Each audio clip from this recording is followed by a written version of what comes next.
Bon. Et je crois que c'est votre ouvrage qui décrit le système d'ingénierie sociale, c'est-à-dire de gestion à l'intérieur des entreprises, peut être développé, peut être élargi au système de gouvernement. Et votre livre est passionnant, Gouverné par le chaos, parce que on se rend compte que ce chaos est entretenu.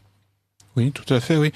Donc, alors, je précise que, en fait, mon point de départ n'est pas politique. C'est-à-dire que ma formation première n'est pas la politique, ce sont les sciences humaines et sociales. C'est de ce point de vue-là que je regarde la politique. C'est ce qui fait que, par exemple, les gens de droite disent que mon livre est de gauche et que les gens de gauche disent que mon livre est de droite, parce que précisément il est par-delà la droite et la gauche, en fait. Donc j'ai commencé en fait à réfléchir sur ces questions-là quand j'étais étudiant, et parce que j'avais une passion pour l'épistémologie. Et donc j'ai ensuite observé que effectivement il y avait donc des mécanismes qu'on observe, qu'on voit en biologie par exemple ou en sciences physiques, et dont on pouvait trouver une traduction dans les phénomènes sociaux. Donc c'est ce que la cybernétique a montré, c'est que en réalité, du point de vue de la cybernétique, il n'y a pas de différence entre un système social et un système physique. C'est la différence entre le vivant et le non vivant qui disparaît. C'est un peu violent, dit comme ça. Le problème, c'est que ça nous est appliqué. Ça nous est appliqué de manière intentionnelle, au moyen de méthodologies actives, ce qui explique que l'on passe d'une observation, c'est-à-dire la science cybernétique, à une méthodologie active, c'est-à-dire une action sur les systèmes. Et on passe donc à une ingénierie cybernétique ou une ingénierie sociale. L'ingénierie sociale, donc le terme est apparu au XXe siècle. Je propose une définition parce que j'arrive un petit peu à la fin en quelque sorte, c'est-à-dire après deux couches théoriques, une première donc qui vient de gens comme Édouard Bernays par exemple, ou d'autres auteurs, d'autres chercheurs comme Norbert Wiener, et puis une deuxième couche qui vient des milieux de l'informatique, des milieux du piratage. Quand on combine les deux, on voit qu'il y a une continuité entre la première et la deuxième génération, en quelque sorte. Donc l'ingénierie sociale, on peut définir ça en une phrase, c'est la transformation furtive et par étapes, en fait, scientifique, méthodologique, c'est la transformation furtive d'un être social. La furtivité, c'est l'invisibilité, évidemment. Si on est perçu pendant le piratage, on n'est plus vraiment un pirate, puisque de fait, le pirate, c'est celui qui passe soit par la porte de derrière. Donc, j'ai utilisé un terme anglais parce que je suis un peu obligé. C'est vraiment très très anglo-saxon toutes ces disciplines. Une backdoor, par exemple, où on fait du hameçonnage, c'est-à-dire du phishing en anglais. C'est-à-dire que on lance un hameçon. Et alors là, la métaphore peut être un peu développée, c'est-à-dire que le principe du hameçon, c'est que le poisson croit qu'il va faire un bon repas, et puis finalement c'est lui qui finit dans l'assiette. Voilà. Donc le piratage informatique, qui procède par l'ingénierie sociale, met en application ce principe-là. Donc, on se rend compte quand on évolue dans cet univers intellectuel que effectivement c'est appliqué en entreprise, c'est appliqué en politique, c'est appliqué un peu partout, et qu'en réalité nous vivons dans un monde qui est entièrement façonné par ces méthodologies. Donc on parle aussi de management, ou de management, toujours le terme anglais. Je suis désolé, je sais pas combien je vais mettre à la fin, ce sera un billet dans le cochon, je crois. Ce sera pas juste une pièce. Donc quand on est un peu exposé à toutes ces disciplines, on se rend compte qu'effectivement elles ont pour but d'organiser parfois les groupes, d'organiser et de transformer dans un sens constructif, mais que bien souvent c'est pour détruire, en fait, beaucoup plus que pour construire. Et donc là, ça permet d'avoir une entrée qui permet d'expliquer le malaise que l'on ressent à vivre dans ce monde. Ça peut pour être clair pour les auditeurs de Radio Courtoisie, parce que votre livre, Gouverné par le chaos, se lit d'une manière très agréable. Il faut lire l'entretien que vous donnez donc dans le nouveau numéro d'Éléments sur le système. Vous expliquez vous montrez parfaitement son application que ressentent tous les gens, en particulier les salariés, par exemple, qui peuvent écouter Radio Courtoisie, qu'ils soient salariés d'État ou salariés du privé, où il y a un certain nombre, où on se rend compte que les directions des relations humaines, qui est le management, comme on dit, la manière de conduire les hommes. Des ressources. Les ressources humaines, voilà, tous ces termes ont évolué, etc.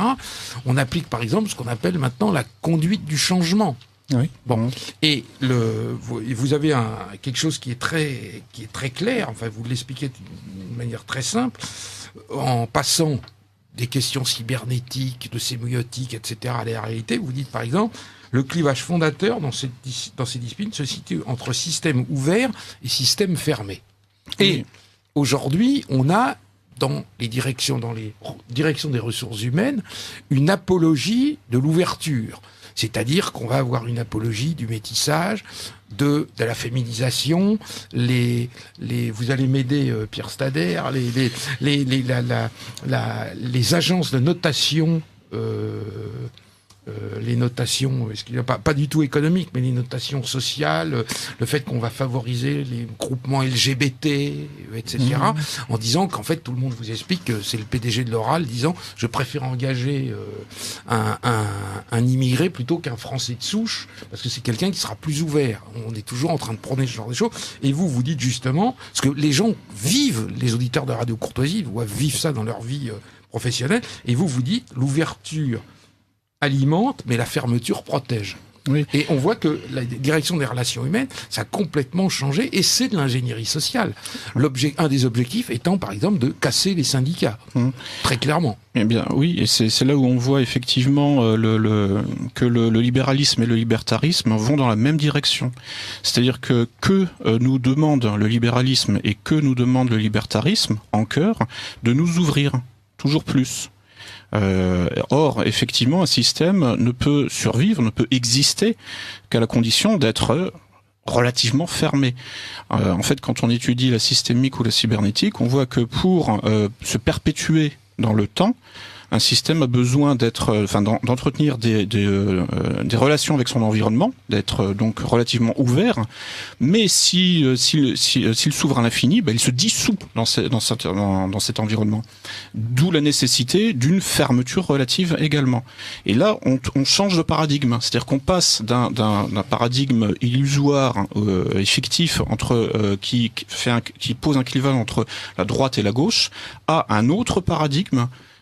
C'est une révolution copernicienne. On change complètement toutes les données de la réflexion et on passe à un paradigme politique fondé là, à mon avis, plus dans l'expérience et dans le réel, qui lui en fait opère un clivage entre la fermeture et l'ouverture. Alors, je vais donner la parole à Alain Benoît justement. Alors, je précise que nous avons de très très nombreux messages que je vais synthétiser.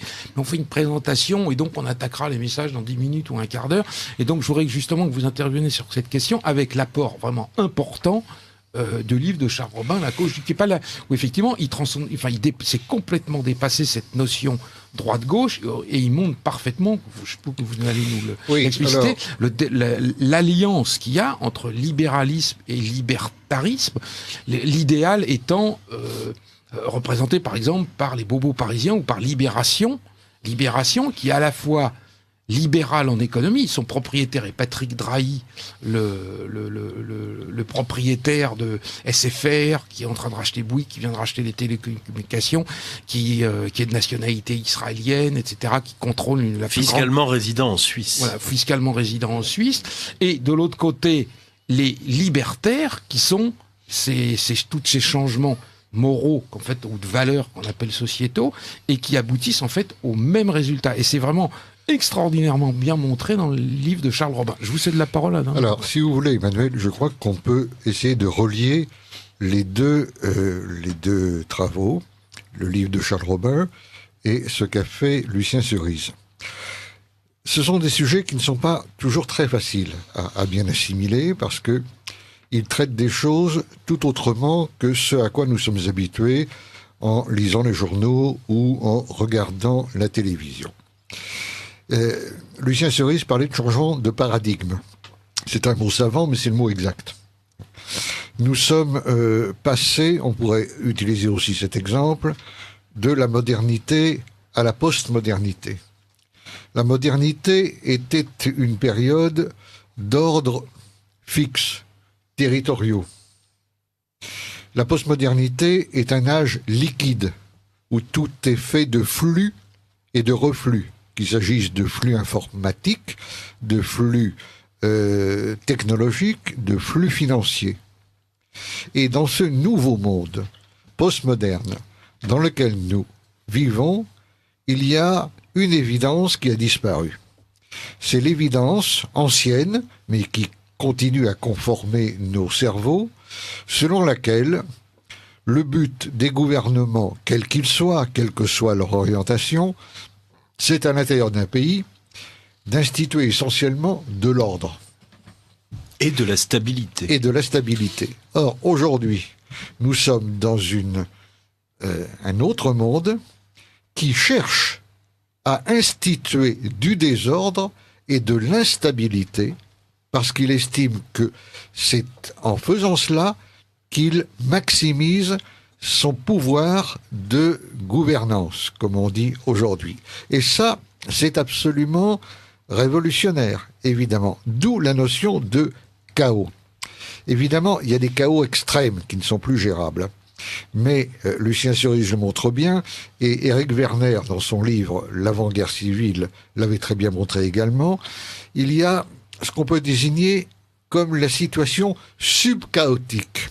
Elle n'est pas trop chaotique, ce qui fait qu'on peut encore la gérer, mais en revanche, étant subchaotique, elle entretient les gens dans une sorte de déracinement mental permanent qui permet de les diriger, de les conditionner, de leur instiller un certain nombre de propagandes par les procédés que Lucien Cerise décrit parfaitement. Le chaos, c'est précisément lorsqu'il n'y a plus de repères. Alors les gens voient bien qu'il n'y a plus de repères. Ils se plaignent de la théorie du genre, ils se plaignent que les repères, les valeurs, tout ça disparaissent, mais ils ne vont pas au-delà d'une simple déploration d'un discours tristounet qui se termine généralement par « c'était mieux avant ». Ce qu'ils ne voient pas, c'est comment ça se fait, quelle est la logique profonde qui est à l'œuvre là-dedans. Je prends un exemple, Michéa, puisque Michéa a été vraiment un peu le maître à penser de Charles Robin. Michéa avait montré, il y a quelques années, dans un excellent livre qui s'appelait « L'enseignement de l'ignorance », pourquoi l'école fabrique des crétins. C'est-à-dire autre titre du livre de Jean-Paul Brigelli. Oui, tout à fait, Brigelli, qui va tout à fait dans le même sens. Beaucoup de gens constatent que l'école fabrique des incultes et des crétins, mais ces mêmes gens, en général, interprètent cela comme résultant d'un dysfonctionnement. Ils ne parviennent pas à intégrer l'idée que c'est précisément cela le but recherché. Car si l'on veut faire l'homme individualiste, économique, moderne, il faut le couper à la fois du passé, de l'enracinement, de tous les repères archaïques, entre guillemets, qui pourraient l'amener à résister au conditionnement postmoderne dans lequel nous vivons. C'est ça le gouvernement par le chaos. Il faut créer suffisamment de chaos pour que les gens soient rendus dociles, en quelque sorte, conditionnables, et qu'il n'y ait plus d'individus enracinés, mais des individus régis immédiatement par l'immédiateté de leurs désirs.